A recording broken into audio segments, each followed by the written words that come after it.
Hi guys, ఎలా ఉన్నారు? మరో ఇంట్రెస్టింగ్ వీడియోతో మళ్ళీ మీ ముందుకు వచ్చాను. ఈ వీడియో చివరి వరకు చూసి నచ్చితే ఒక లైక్ వేసుకోండి. ఓకే, ఇక వీడియో స్టార్ట్ చేద్దాం. బాక్స్ ఆఫీస్కి రంకుమొగుడు వచ్చేసాడు. సినిమాలు లేక, వచ్చిన సినిమాలకి కలెక్షన్స్ లేక థియేటర్లన్నీ వెలవెలబోతున్నాయి. ఒకే ఒక్కడు కేవలం ట్రైలర్తోనే బాక్స్ ఆఫీస్ని పరుగులు పెట్టిస్తున్నాడు, రంకెలు వేయిస్తున్నాడు. 600 కోట్ల బడ్జెట్ పెట్టారు, కానీ సినిమాకు అనుకున్నంత బజ్ క్రియేట్ కాలేదు అన్నారు. సినిమా కావాల్సింది బడ్జెట్ కాదు, నాకు కటౌట్ ఉంటే చాలు అని మళ్ళీ నిరూపించాడు. ఇంత చెప్పిన తర్వాత వాడెవడని నేను ప్రత్యేకంగా చెప్పాల్సిన పని లేదు. అతనే young rebel star Prabhas. Baahubali సినిమాతో తెలుగు సినీ వైభవాన్ని నలుదిశలా చాటి చెప్పాడు. భారతీయ చలనచిత్ర రంగాన్ని 2 భాగాలుగా చీల్చాడు. బాహుబలికి ముందు, బాహుబలికి తర్వాత అని. ఇండియన్ సినిమా అంటే నార్త్లో బాలీవుడ్, సౌత్లో కోలీవుడ్ అని మాత్రమే అనుకునేది ప్రపంచం. అయితే టాలీవుడ్ ఇండస్ట్రీ అనేది కూడా ఒకటి ఉందని నిరూపిస్తాడు అనుకుంటే కాదు, ఇండియన్ సినిమా అంటే కేవలం టాలీవుడే ప్రామాణికమని నిరూపించాడు. 100, 200, 500 కోట్లు మాకే సాధ్యమని రొమ్ము విడుచుకొని నిలబడ్డ వాళ్ళకి నిలువున గుడ్డలు ఊడదీసి నిలబెట్టాడు. తెలుగు సినిమా స్థాయిని పెంచాడు. తెలుగువాడి సత్తాని, ప్రతిభని ప్రపంచానికి చాటి చెప్పాడు.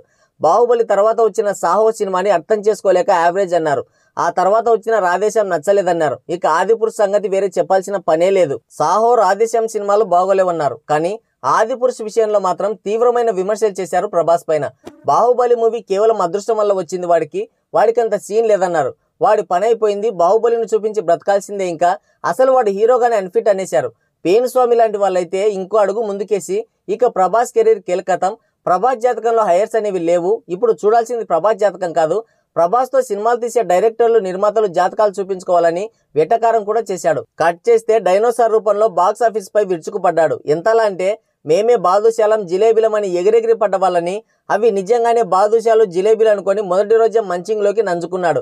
థియేటర్లు ఇవ్వకుండా చేసి సినిమా కలెక్షన్స్ తగ్గించి సినిమా ఫ్లాప్ అని చెప్పడానికి శాయశక్తులా కష్టపడ్డారు. కానీ ఈసారి వచ్చింది డైనోసార్ అన్న సంగతి మాత్రం మర్చిపోయారు.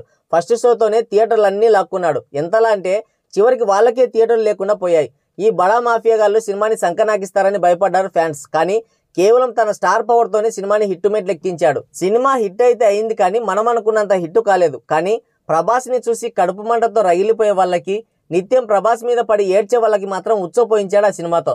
మనం ఏడవడం తప్ప విన్నేమి పీకలేమురా అని అర్థమయ్యేలా చేశాడు. ఇప్పుడు నాగాశ్విన్ డైరెక్షన్లో కల్కి 2898 AD సినిమాతో మళ్ళీ మన ముందుకి రాబోతున్నాడు. ఈ నెల 27న మూవీ రిలీజ్ కాబోతుంది. సినిమా ప్రమోషన్స్లో భాగంగా ఈ సినిమాకు సంబంధించిన ట్రైలర్ రిలీజ్ చేశారు. మరి ట్రైలర్ ఎలా ఉందనే విషయానికి వస్తే ఒక్క మాటలో చెప్పాలంటే కేవలం ట్రైలర్తోనే అల్లకల్లోలం చేశాడు. క్లాస్ని, మాస్ని కలిపి కొట్టాడు. ఆ విజువల్స్ అండ్ యాక్టింగ్ అయితే టాప్ క్లాస్. అసలు ఇంటర్నేషనల్ ఆడియన్స్ ముందు ఇండియన్ సినిమా సగర్వంగా తలెత్తుకొని నిలబడగల కంటెంట్ ఉంది సినిమాలో. 3 నిమిషాల 10 సెకండ్ల పాటు స్టార్టింగ్ నుంచి ఎండింగ్ వరకు ఆడియన్స్ని మరోవైపు చూపు తిప్పుకొనివ్వకుండా చేసిన ది బెస్ట్ ట్రైలర్ ఇది. దుష్టశక్తి నుంచి సామాన్య ప్రజలు ఎదుర్కొంటున్న బాధల్ని దూరం చేయడానికి కథానాయకుడు కల్కిగా ఎలా అవతరించాడనేది మెయిన్ థీమ్గా ఉంది ట్రైలర్లో. ఇందులో భైరవగా Prabhas look and dialogue delivery అయితే సూపర్గా ఉంది.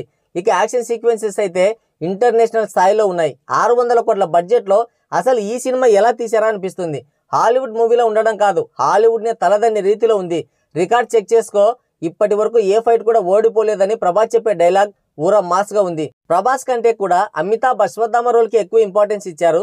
అలాగని ప్రభాస్ నేను తగ్గించలేదు. ట్రైలర్ చూస్తుంటే మాత్రం ఈ సినిమాలో ప్రభాస్ అండ్ అమితాబ్ బచ్చన్ ఇద్దరు కూడా పిచ్చిగా కొట్టుకుంటారని స్పష్టంగా తెలిసిపోయింది. కాకపోతే వారిద్దరి మధ్య వచ్చే యాక్షన్ సీక్వెన్స్ ఏ రేంజ్లో ఉంటుందో రేపు థియేటర్లో చూడాలి. ఇక ఫైనల్గా కమల్ హాసన్ ఎంట్రీ మామూలుగా లేదయ్యే సినిమాలో. సినిమాని మరో రేంజ్కి తీసుకెళ్లాడనే చెప్పాలి. దేనికోసమో వెతుకుతున్న వృద్ధుడి గెటప్లో దర్శనమిచ్చాడు మహానుభావుడు. క్యారెక్టర్ను బట్టి ఆర్టిస్టులు బిహేవ్ చేయడం మామూలుగా జరుగుతుంటుంది, కానీ కమల్ హాసన్ మాత్రం ఆ క్యారెక్టర్నే డామినేట్ చేస్తాడు. ఈ సినిమాలో ఆయన విలన్గా చేయడం ఈ సినిమాకి ప్రభాస్ తర్వాత మరో బిగ్గెస్ట్ ప్లస్ పాయింట్ అనే చెప్పాలి. ఓవరాల్గా ట్రైలర్ ఎలా ఉందంటే డబ్బులు లేకుంటే పాచి పని చేసుకునైనా సరే first day first show cinema చూడాలి అన్నట్లుంది. మరి కల్కి ట్రైలర్ మీరు కూడా చూస్తుంటే ఆ ట్రైలర్ మీకు ఎలా అనిపించిందో, అండ్ అలాగే నా రివ్యూ విన్నాక కూడా మీకేమనిపించిందో మీ అమూల్యమైన అభిప్రాయాన్ని కింద కామెంట్ సెక్షన్లో కామెంట్ చేయండి. మరోసారి మరో ఇంట్రెస్టింగ్ వీడియోతో మళ్ళీ కలుద్దాం. Thank you, take care, bye bye.